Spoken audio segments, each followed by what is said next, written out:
What's going on, guys?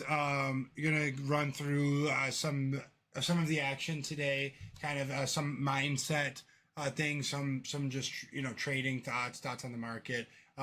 Review a few areas, and but it's going to be more approach based today, and how to sidestep some of this, and then how to kind of frame your thoughts around this period in the market. So first, I just want to run through some of the indexes. Dow Jones was down 1.6%. We had made new all-time highs yesterday, and sharply gave that back. We were up 4 days in a row in the Dow, on the back of like healthcare stocks, energy stocks, financials. The boring stuff to trade, and then all of that kind of got not wiped out, but like fate saw some weakness today, and wasn't able to withstand some of the selling today. And I actually like that there was higher correlation and just kind of a little bit more indiscriminate selling action, which I do view as more positive because it's so nasty. SPY was down 1.66%, $11. Still above the 50-day moving average, which we've tapped now 1, 2. This will be the third time in about a month. We're tapping the 50-day moving average, likely to happen tomorrow.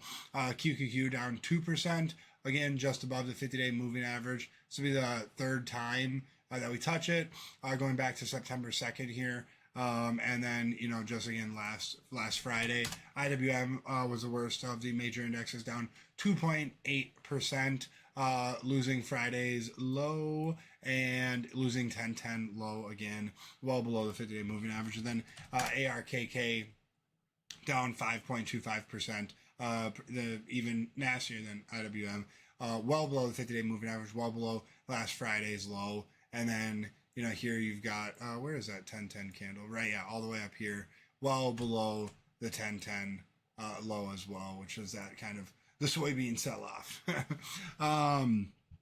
So that was kind of the layout. Underneath the hood, what got hit the worst, right, is the AI growth stocks. By far got it. Really, any sort of leadership good stock that you would have listed a month or 2 months ago as, hey, what are some of the best stocks in the market? That basket got wiped today.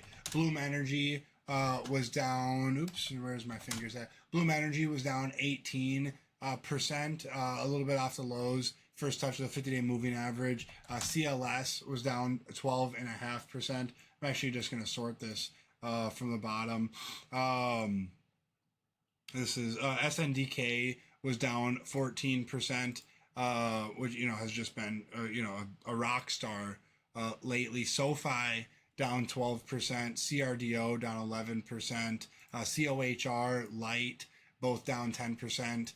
Dave, right? The list goes on. Lemonade 9%, ALAB 8.5%, CCJ 7%. Really, big numbers for the sell-off today. And it is what it is, right? Looking at some of the like intraday action of just like the Qs, or you can even look at like ARK, for example.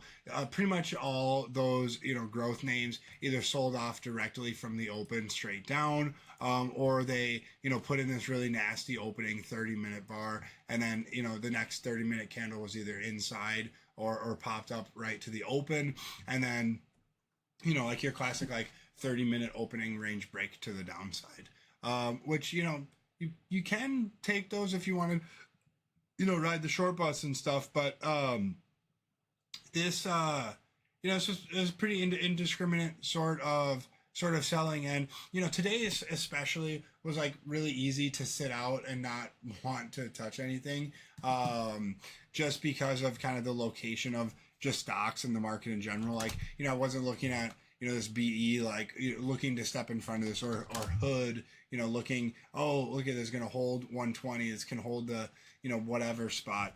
It wasn't just really in my mentality today. NBIS maybe was something that I was potentially willing to try. There's some like comments from the video. We're at this bullish open gap down quite extensively, but this is just coming off 3 days after earnings. Decided to not try like a bounce trade on something like that. It's not my style, right? It's not my style. I like tightness near highs. That's pulling back, pullback buys into rising moving averages. That's generally what I do on good groups, good thematic stocks. And there just hasn't been much of that. I've tried some things off the 50-day moving average. Like I tried CRDO yesterday. Like this had some relative strength. I'm like, okay, if we're able to push back up over this, I'll be happy with my position. At 158, 159, and then obviously right away at open, got stopped out of that. AMD, this has been like really awesome stock going back to the OpenAI news. This hasn't given back that move. So like unlike Oracle, right, that has completely reversed all that. This is holding up from there. They had the investor analyst conference on Tuesday. This had some volatility on Tuesday and then gapped up on Wednesday. A really impressive kicker candle after closing just below the 20 MA. And this was going red to green at the open and looked really attractive. If you just pull up like a 65-minute chart, this was all the way up here, which is essentially like my strategy, right? You find a good stock that has remounted or pulled back, building out a nice range, and then you look for these like hourly go signals, which is where, right, you just like undercut into support or into an open gap, and then you go red to green, right? And you kind of use that as your area to risk off of. In fact, I've got my levels marked out from where I bought this on the investor day. Right here is this hourly candle right there. Is again, you sweep into support right down here at this island bottom type look, which I'll just circle here. And the market starts to reverse. Something they were saying during their conference, this thing just ripped. So I went ahead and I bought this through this inside candle high at 239, 238, like 80 I think I had, and then a push up towards highs into 250. I'm like, okay, like whatever happens, if we can break through 249, 250, this is gonna be great. And then in that day, it did kind of pull back and close near the lows, right? Like you can see right here, and then went on to gap up, and it was it was really awesome, like perfect. And this is a barometer for the market, barometer for kind of the trading that's been occurring, which is anything that gets traction for a day or two completely gives it back. Like SoFi, I know a lot of people were kind of talking about this. I know some people that bought this undercut down here, this candle was at Friday or even Monday's push around this spot, and then got a nice push. It was looking really strong and really nice up towards highs. I'm like, okay, can this flag out and build here? And then just kind of just get smacked down today, really nasty, just a gotcha, fu bar, screw you candle, whatever you want to call it, to where it just wipes out all near term positioning, and that's okay, right? It's okay. We know that the market environment for trading, trying to establish new things, or buy things off of support, buy things holding or breaking above certain levels, just hasn't worked, right? So what do you continue to just try to do that with regular sizing? I've sized down dramatically. Like most people, if they saw the sizing of any sort of trade that I've taken really over the past week and a half, maybe 2 weeks, would be laughable. To be quite frank, is that's the kind of the confidence that I have in the market right now, or the willingness I am to establish some new risk. But I don't want people to get wrapped up into that mindset too much, and be ready, right? Because I'm not saying it's going to shift or change tomorrow, because I think we'll need a little bit more time and more evidence of some things establishing themselves, working, stopping selling, building out, and looking more attractive. But I don't want people to get into a more fearful mindset. In my opinion, this will just be, and is as of right now, a standard run-of-the-mill correction. Now, whether we go 8% on the indexes, 12% on the indexes, whatever, run-of-the-mill correction. It happens. There's periods of like this a year. In fact, it makes you either appreciate. It makes you appreciate the times in the market where EOSE is going 100%, where APLD and Irene and NBIS are moving 100, 200% in a period of a couple of weeks or a couple months, right? Because those are going to come back, right? Not those stocks necessarily, right? I'm not saying that, but I'm saying that those periods in the market will occur again. We all know that. So, and we know these periods in your trading or in the market will occur again. So, how will you handle it? How will you prepare yourself for that? Right? Will you chop yourself to bits looking for a 5-minute, 20, 30-minute, whatever hold of this, looking to make $150,000 cash flow trade and wear yourself out and lose your confidence and lose your eyes and dedication to your strategy that has worked since May, in June, July, August, September, October? Or will you stay patient? Will you wait for the market to give a next signal, remount, keep moving averages, get tight, develop themes, develop stories, develop some leadership, and then take action? Okay? And take action during that portion as it's developing, right? But will you be able to do that? And then during times like this, can you recognize that A setups, if there are any, are downgraded to B setups given the recent trade history, given the length and quality of watch lists, given the fact that ETFs, indexes, leadership are down below their moving averages, that volatility has been increased, that the range of candles is higher, that themes one by one are getting taken out a little bit, so to speak, losing their moving averages? Or are you going to cling to looking to buy NBIS off the gap support for a bounce trade, right? Now, if there's some strength, we break these highs tomorrow, and maybe you look at it. But searching for that reversal extension type look on the downside, if you're looking at Oliver Kell cycle of price action, can be dangerous. You can try it here, here, here, and here until eventually, right, it occurs. Something like that, like a hammer candle, right? Or an upside reversal. And then what happens is you build out, you pop into declining moving averages, you get volatility to contract a little bit, you put in a higher low, and you pop through those rising moving averages. And then you put in a higher low, right? And then you push, and then you put in another low base, and you push again. That's it. Right now, we're kind of in this area where it's like, oh, is it here? Is it here? Is it here? Is it here? What's next? Where can I, what am I going to do? Nothing. Just wait. There's going to be months in the market every year, months at a time, where there's nothing you can do.